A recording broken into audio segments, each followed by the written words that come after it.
Bonjour à tous et bienvenue dans Point Trash, votre émission qui ose aborder les points qui fâchent. Liberté d'expression, peut-on tout dire, même en chanson? C'est ce que vous allez découvrir avec notre invité d'aujourd'hui, Zig Sauer.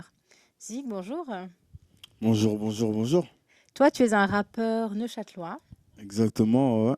et en 2010, il y a eu une énorme polémique avec la position politique de l'UDC. Ça t'a inspiré une chanson parce que ça te dérangeait. Et on va regarder juste un extrait de cette chanson et on en parle juste après. Un petit message pour monsieur Oscar Freisinger là. Faut que t'arrêtes de nous mépriser, de nous diaboliser dans les médias, espèce de xénophobe. Ou un jour on va te retrouver pendu avec ta queue de cheval, enfoiré va. Alors quand tu revois l'extrait de cette chanson qui s'appelle Swiss Life, tu menaces carrément un homme politique, Oscar Freisinger. Qu'est-ce que ça te fait quand tu revois ces images? Bah, ça me fait un petit peu sourire. Parce Sourire, que toujours, c'est des ça. menaces de mort, je te rappelle. Ouais, mais c'était quand même gentil, gentil quand même, hein. J'aurais pu aller plus loin. Mais ça me fait sourire dans le fait que ça me rappelle un peu ma fougue De la jeunesse. d'antan, quoi. Bah ouais, c'est des Ouais, choses c'est qu'on fait vieux un quand peu même. quand on a. Bah, j'étais pas très très conscient à ce moment-là des répercussions que ça pouvait avoir. Parce qu'il y en a eu. Il y a eu assez rapidement de Kevin Granger, qui était à l'époque le président des jeunes de l'UDC, qui a fait un montage d'une affiche où c'est clairement dit Zig Sauer, bientôt criminel, bientôt expulsé. Ah ouais, carrément, j'étais devenu le mouton noir, la bête noire. Je me suis pas rendu compte de l'impact que ça pouvait donner. C'était un petit peu, j'ai fait ça comme ça, un peu une bouteille à la mer. Et en fait, elle a trouvé quelqu'un qui l'a réceptionné en quelque C'est sorte, comme une quoi. grenade en fait. Oh ouais, c'est parti d'une bouteille à la mer, ça finit en grenade, exactement, ou un pavé dans la mare, ou quelque chose comme ça, quoi. Tu as quand même eu de la chance parce que Oscar Freisinger n'a pas porté plainte, mais il aurait pu y avoir d'autres conséquences assez graves. Est-ce que tu en as conscience aussi? Ah, ben, j'en ai tout à fait conscience. Mais j'avoue que sur ce coup-là, j'ai eu comment dire, un coup de chance. Moi, j'ai un peu tendu un piège auquel il l'a mordu. J'ai eu de la chance qu'il n'y a pas eu de suite pénale. Mais de toute façon, ça n'aurait pas été bien loin, à mon avis. Une belle amende quand même. Je pense, ouais. Et ça m'aurait fait encore plus de pub, en Oui. quelque sorte.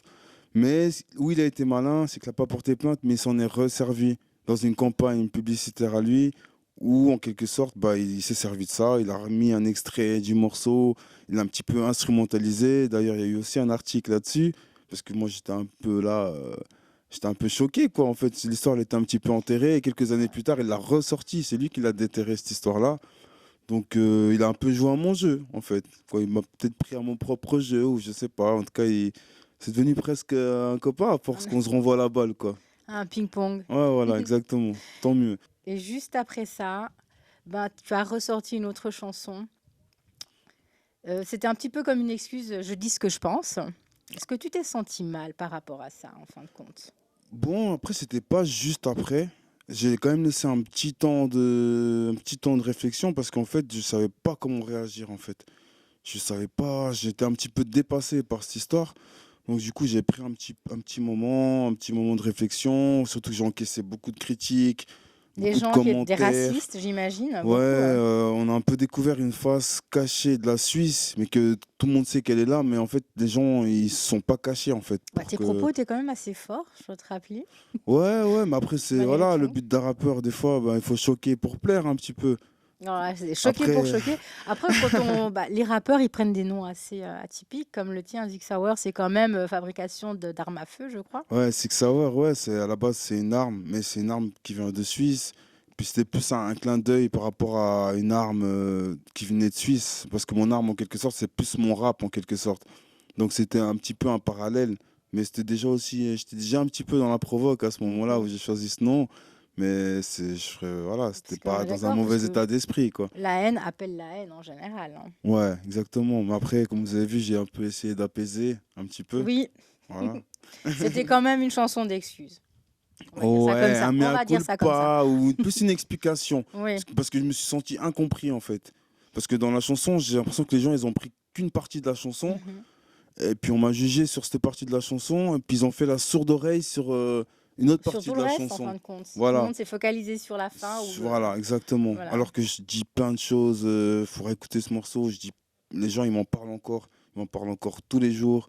C'est quelque chose qui a vraiment, oui, on m'en parle encore aujourd'hui, presque 8 ans plus tard, 8 à 9 ans plus tard, on m'en parle encore.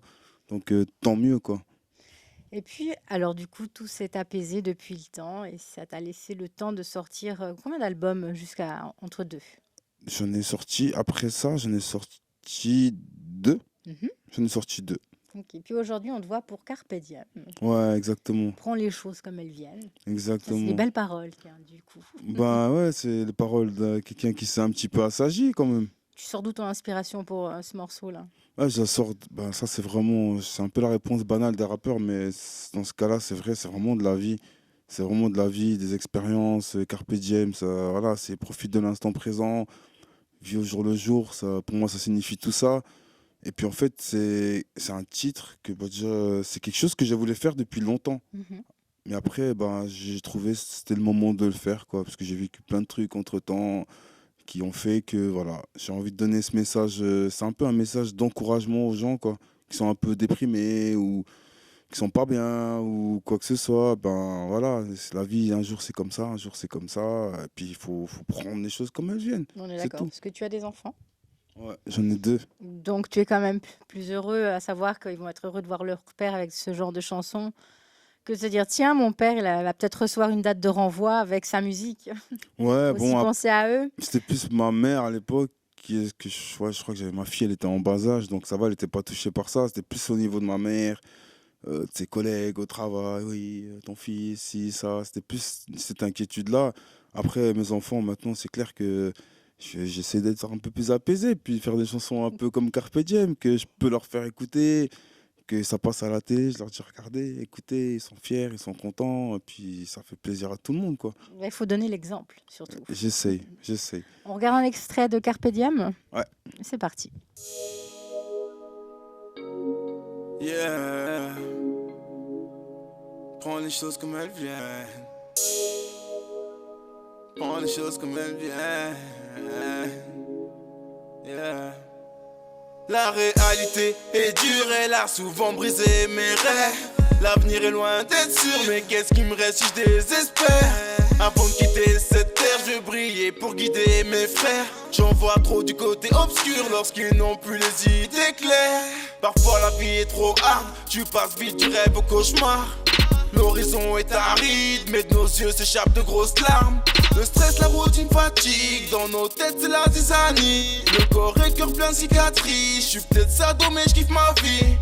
Prends les choses comme elles viennent, ce qui ne tue pas te rend plus fort. Rêve de toucher le ciel, fume pour décoller du sol.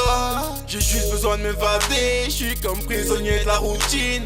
Je veux du sonner des palmiers, des billets en gros la douce vie. Et concernant ton actualité, si on a envie de savoir où est-ce que tu te produis ou si on veut simplement écouter ta musique, est-ce que tu as une page Facebook? On peut trouver tes sons dessus? Ben, déjà, oui, j'ai une page Facebook, Six Hour MC, où c'est que ben, je retranscris un peu, je remets un peu tout ce qui se passe.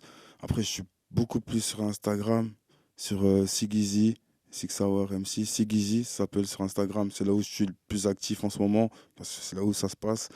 J'ai ma chaîne YouTube, Six Hour aussi, ou MC Six Hour plutôt. Et puis voilà, c'est là Il y où a on tous peut me les titres de retrouver. ton album. Ouais, il y a Donc, il y a tout 8 l'album. titres au total. J'ai mis tout l'album sur YouTube. Il est sur toutes les plateformes de téléchargement légales, sur Spotify, Deezer, iTunes Music, tout ça. Donc je conseille vivement d'aller écouter. Sans modération. Ouais, sans modération. Voilà. Et à côté du travail en tant qu'artiste, je sais que tu aimes aider les autres. Ouais. C'est le cas. Bon, on a monté notre structure hein, sur Neuchâtel. Ça s'appelle JJR7 Studio. Où c'est que ben, vraiment on invite un peu tous les jeunes de la région, même d'ailleurs, qui ont du potentiel, du talent. Puis c'est ce que je fais, c'est un peu aider à promouvoir ces jeunes, quoi.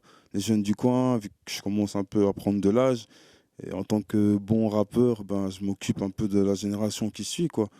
Donc c'est ça que je fais en ce moment. J'essaie de trouver des nouveaux talents, d'aider la jeunesse de chez moi. Et c'est un peu que ça se perpétue, quoi, en quelque Parce sorte. que de nos jours, tomber dans la galère, ça va assez vite. Ouais, Donc exactement. au moins une occupation. Exactement. Puis le rap, ça permet des fois de pas faire des conneries, quoi. De se focaliser sur quelque chose de bien. Donc j'y gère cette studio. Voilà, c'est là que ça se passe pour tous les jeunes. S'ils veulent, on est ouvert. Oui, et que ça perdure en tout cas. Bravo. Voilà. Six Hour, merci beaucoup. Bah, merci à vous, hein. Toujours d'être là, d'essayer de faire avancer la culture, essayer de faire avancer les choses. Merci à vous. Avec plaisir, et donne l'exemple. Voilà, je vais essayer. Point Trash touche à sa fin. J'espère que vous avez passé un agréable moment. Je vous donne rendez-vous tout bientôt pour un nouveau numéro. Ciao.